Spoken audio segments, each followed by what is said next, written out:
Did you know that auto stop-start systems claim to save up to 10% on fuel and significantly reduce emissions? Sounds like a no-brainer, right? But here's the kicker. Those savings could cost you way more in the long run. I'm talking about expensive repairs, frustrating delays, and even sweating it out in summer traffic. Today, we're diving deep into the untold truths of auto stop-start technology, separating the hype from reality. Trust me, by the end of this video, you'll see this system in a whole new light. Let's get started. So, what's the big idea behind stop-start systems? It's straightforward. When your car comes to a stop at a traffic light, the engine shuts off to save fuel and reduce emissions.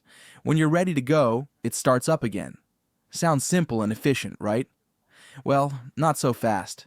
The reality is more complex, and there are some issues under the hood that manufacturers don't really highlight. Let's start with the mechanics. Every time your engine restarts, there's a tiny window where oil pressure hasn't fully built up. Normally, this only happens a couple of times a day when you start your car. But with stop-start systems, this process repeats dozens of times during a single trip. Over time, this increased wear and tear can lead to problems, especially in engines with turbochargers, which rely heavily on oil to stay cool and functional. Now, car makers know this puts extra stress on key parts, so they've upgraded to AGM batteries and reinforced starters. But here's the thing, they're not telling you how much these parts cost to replace. It's a lot. A heavy-duty battery for a stop-start system can cost twice as much as a regular one, but it doesn't last anywhere near twice as long. That's a big expense waiting to happen. Now let's talk about real-world performance. Have you ever been at a green light, pressed the gas, and felt a delay while your engine restarts? That's a common complaint, especially in older or more affordable vehicles. While newer systems have improved this, the lag is still noticeable for many drivers, and it's especially frustrating in heavy traffic or when making quick maneuvers. Let's not forget about your air conditioning. In most cars, the AC compressor is tied to the engine, so when the engine shuts off, so does your AC. Newer models sometimes have electric compressors, but for the majority of cars out there, that means you're stuck sweating it out in summer traffic just to save a tiny bit of fuel. Now, speaking of savings, let's crunch the numbers. Studies show stop-start systems can save about 10% on fuel during city driving.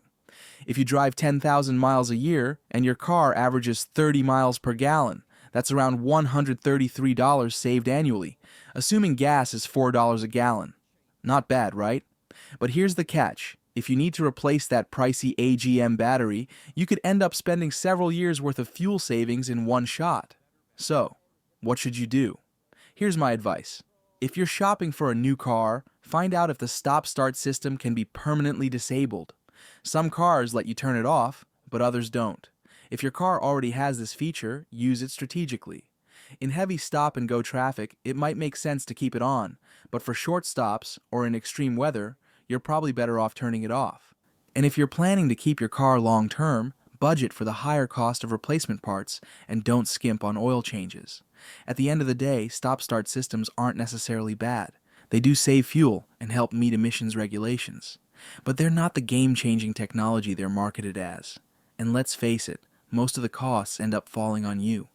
So, stay informed, use it wisely, and make decisions that work best for you and your car.